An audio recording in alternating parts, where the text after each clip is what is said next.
Hey guys, I just want to let you know we charge a standard fee here for all the reviews we do. It helps us keep the site going, but I want to be honest with you. These aren't meant to be endorsements. Let's get into it. Check out that view, guys. Hanging out in Southern California, Bulls and Pegasus headquarter. This is Joaquin helping me out today, representing, right? Yeah. These are two of my favorite bikes in the Pegasus lineup for 2019-2020. This is called the Premio Speed. I'm a big fan of the Bosch Performance Line system, and the speed motors in particular are going to get you there a little bit faster. And just, you know, it's exhilarating. Like we're up here where there were some big hills, and on the way here going down that hill, I was like 35 miles per hour. I was hauling. So 28 mile per hour assist.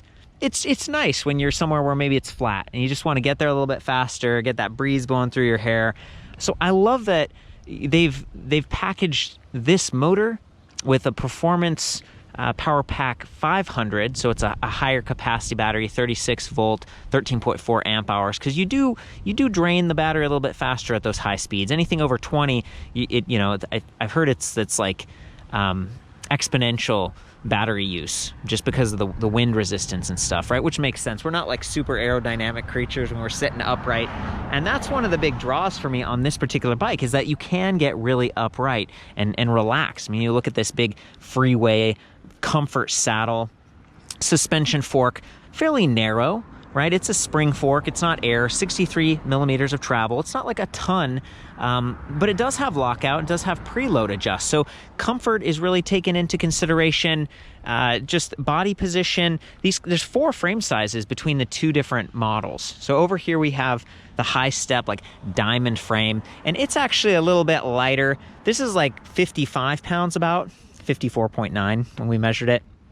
Whereas the Wave deep step through, this is like 57.3. So we're talking about a few extra pounds, even though they use the same battery pack, the same motor, it's pretty close to the same. This one's a 45 centimeter frame versus this one over here, 48. So again, 4 different frame sizes to choose from. For people who are wanting like a stiffer frame, that high step is going to give you that, and you're going to save a little bit of weight. That's something I think about if you can handle it. But honestly, with this nice rear rack, if that has like a bag on it or something, you try to swing your leg over, I always kick my shins on it. So being able to step through the middle of the frame is really nice, very approachable. This has an extremely low standover height, and they've reinforced it. You can see the welds right here, that extra little gusset plate right there for strength.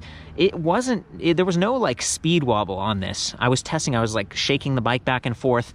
It's a little bit more flexy than that frame, but it's pretty good for a deep step through. I really appreciate that. It's a nice setup. And you notice up here, 1.1 to 1.5 inches. So that's a tapered head tube.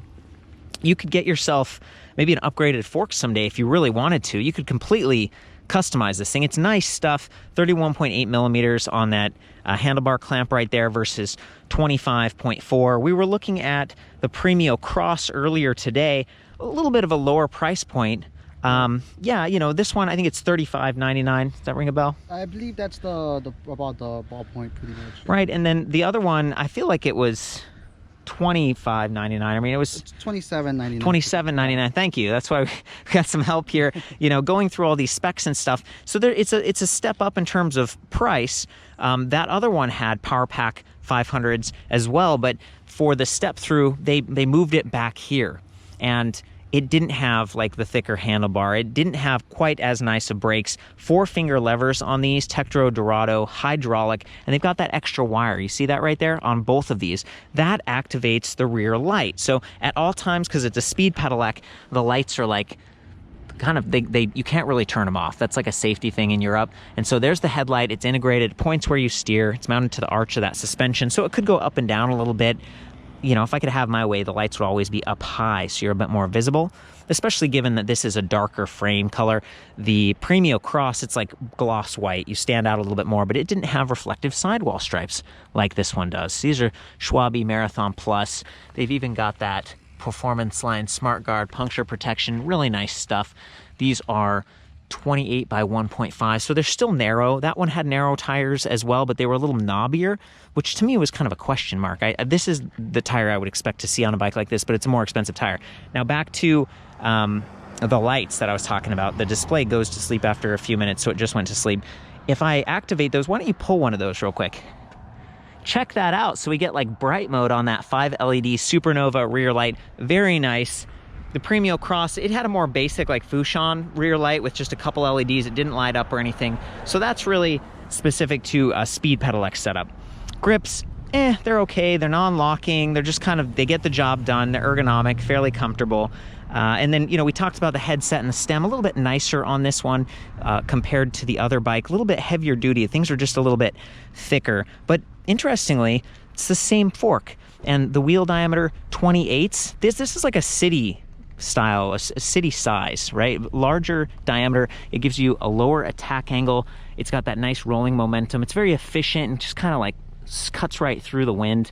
And that narrower fork and everything. So for me, just having like the color matching, having a bunch of frame choices, having a really good drive system. This is Gen 3 Bosch Performance Line Speed. So Generation 3 as compared to Generation 4, it has the smaller 22-tooth sprocket that spins at 2.5 revolutions for every crank arm revolution. So there's like a reduction gearing system, creates a little bit of drag if this is not turned on, or if you try to exceed 28 miles per hour, right? And you're pedaling, you're kind of, there's a little bit more work happening there because it's rotating that little sprocket, which you can't see because of this nice plastic chain cover.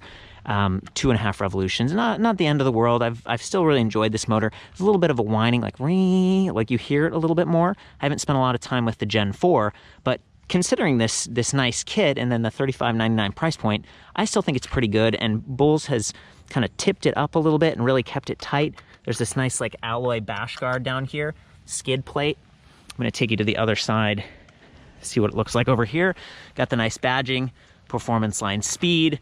This is also where the charge port is. Pretty easy to get to, and I like that it's not one that like comes completely off and you can set it down and forget it. It is, however, right in the path of that crank arm. So if you're plugged in and you got the kickstand down, you accidentally kick the cranks like that. Just be careful so you don't bump that. There's the kickstand, adjustable length. Here's the rear disc brake rotor. These are both dual caliper, so you know, dual piston, not quad piston, but that's fine. 180 millimeters is great for a Speed pedelec. Quick release front and rear, which is nice for doing service. If you wanted to put this on the back of your car, I'd recommend like a platform rack, but you could get a crossbar adapter and then hang it off and then just take the battery off to reduce weight by about 5.7 pounds on that PowerPack 500. So coming back to the drivetrain here, we said 22-tooth sprocket up front, and then we've got this nice 10-speed cassette, 11 to 36 tooth, pretty good spread, nice little steps in between. And the Bosch Performance Line motors, they do a really good job. They can go up to 120 RPM, so you can pedal fast if you want to, which is my personal style. I come from a road biking background. They have shift detection. They're measuring your rear wheel speed, pedal cadence, and pedal torque over 1,000 times per second. And it's like easier on the chain, easier on the cassette, easier shifting. And then with these smaller gaps here, those steps, I feel like this is a really nice drivetrain. Shimano SLX derailleur, that's pretty nice. It's several steps up from the base, actually like 4 or 5 around the Dior. It's a nice component. You can see that big spring in there. It's a little bit sportier. And I like that they didn't just, you see how there's that plastic sticker right there? A lot of bikes, when they have a chain cover, they just skip the sticker because they're like, no one's going to see it, but this is going to protect that paint job. It's just a little attention to detail, which to me goes a long way. Same thing like with the fenders. See how they've got these nice plastic fenders from SKS? This is a bit of an upgrade, even over the Premio Cross that we keep mentioning here. So it connects there, here on the rack, and I actually think there's like a piece of metal that goes from here to here, so that actually supports the rack without having these big arms, ugly things that are standing out. It's hidden by that fender, which is really nice.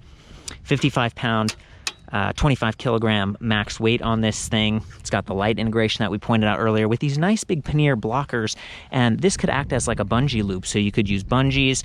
The pannier hanger right there would keep it a little bit lower, just really tight next to the bike, and then maybe have like a trunk bag on this. But keep in mind, if you overload this thing, there is enough space that you can still kind of slide the saddle forward and drop it all the way down.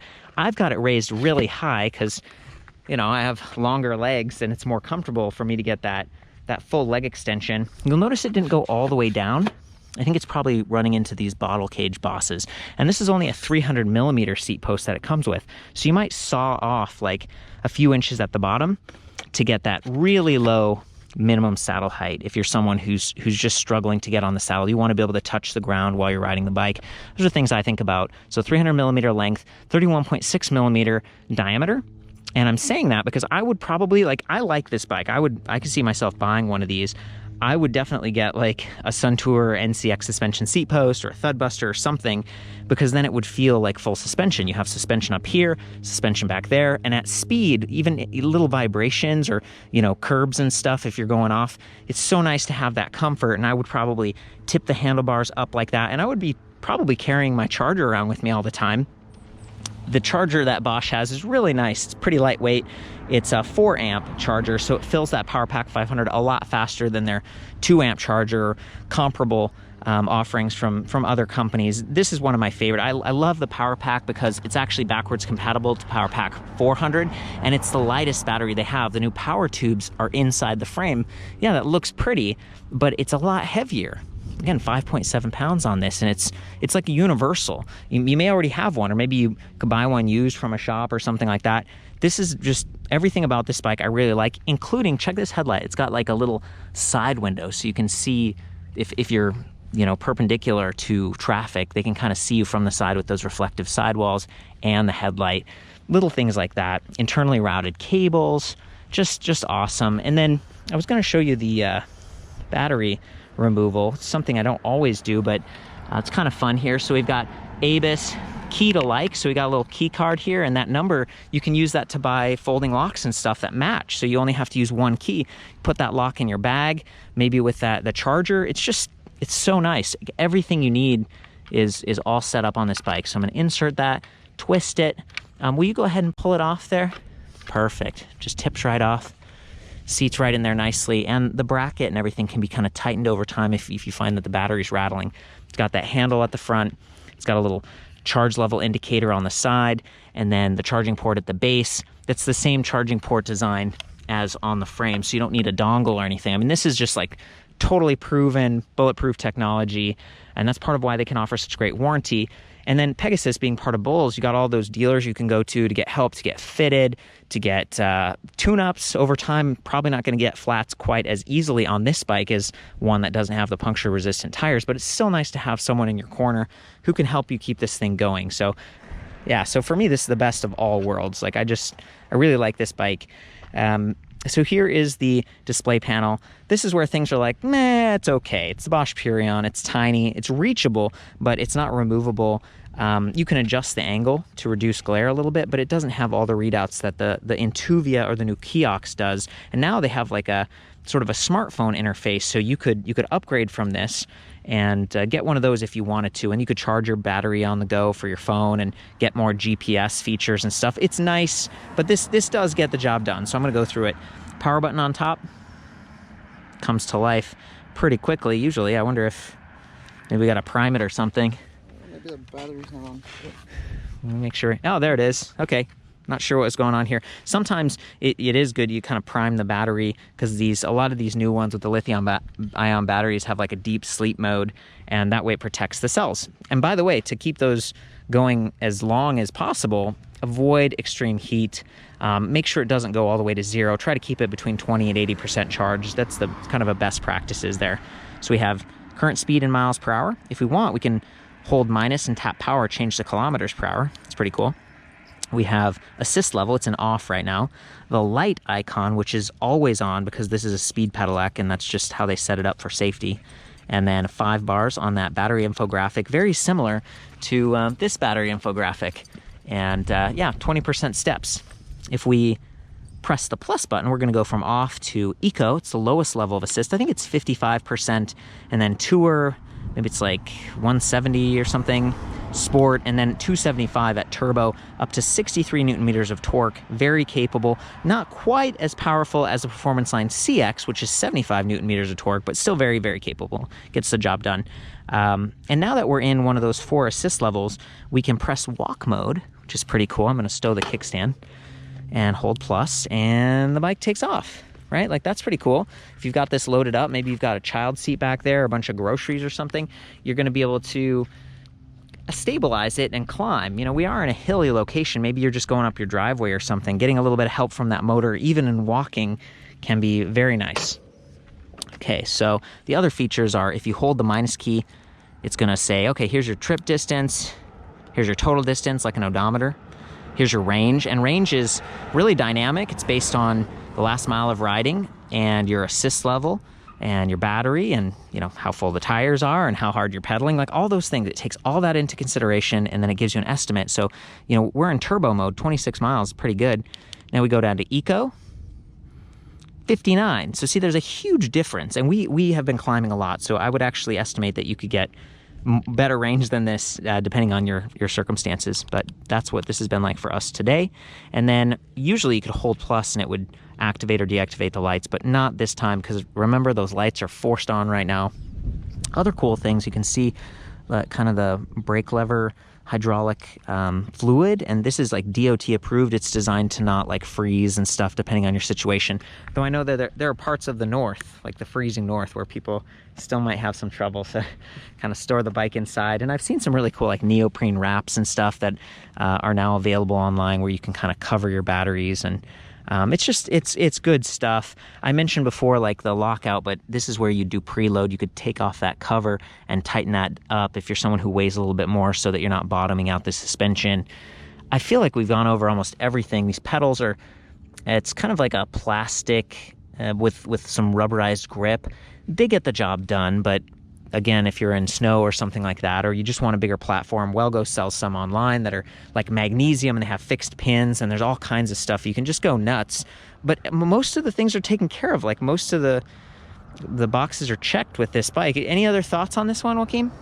I really like it, especially going up the hills right now, like you said. Right, yeah. Pedelec helped me out. Earlier today, we were on the Fazua motor, which is like very minimalist. It offers up to, was that one 60 Newton meters of torque? 60 Newton meters of torque. It says, you know, that sounds like a lot, and it actually climbed pretty well, but you just don't get as much like power as with this motor, and the battery's like half the capacity. It was 252 watt hours versus 500. And then we were also on the Active Line Plus, which is 50 Newton meters of torque. So yeah, this for today, this is like our most zippy bike for sure. We're having fun on it. So yeah, let's do a ride. Okay guys, we're heading out to the street here because these are class 3 and we want to follow the rules. They aren't allowed on as many like bike paths and stuff, especially not mountain biking trails. So, you know, that's one of the trade-offs. You get to go a little bit faster, but you want to look for, like, see that white line right there where there's kind of a bike lane? That's really what we're looking for. And here's the motor. So you can really see it activates so quick, but it's a little bit like, it's kind of the whine thing going on because we're at a high RPM, but it is keeping up. 120 RPM support. There we go, there's Joaquin. Looking good. He's got a slower cadence because he's able to shift. I'm gonna do the same. Shifting up. I like that it has two-way high shifter and then a 3-step low shifter. Very stable. Even on the step through, it's not like I'm getting speed wobble. No problem climbing this hill. Got those nice bright supernova lights in the rear as well. I'm definitely a fan of that. It's a good upgrade. Hearing a little bit of fender bounce on some of those bumps back there. And then stop signs on a traditional bike are such a pain, but with an e-bike, it's really not a problem. This is what we were talking about before, like this hill, we'll see how fast we go. See, it says proceed at own risk with that sign, but we've got those 180 millimeter hydraulic disc brakes. We're already up to 24. I'm gonna grab the other handlebar real quick.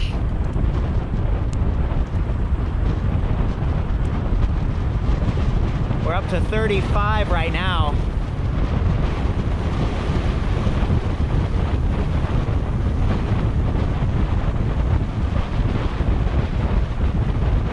Still 34 miles per hour right now.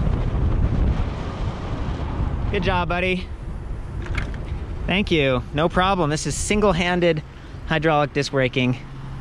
You'd ideally downshift for this climb, but I was not able to, so I was busy filming. Okay, here's the climb, guys. This is a real hill. That's what you're always asking for.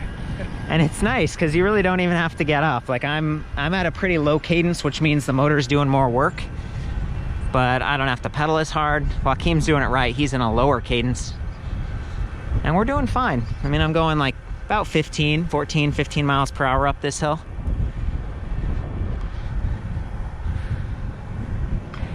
Definitely makes it easier to like hop on your bike instead of getting in your car. You don't have to worry about like the end of the day getting all sweaty or just struggling if it's windy or something like that. I'm gonna shift down. There we go.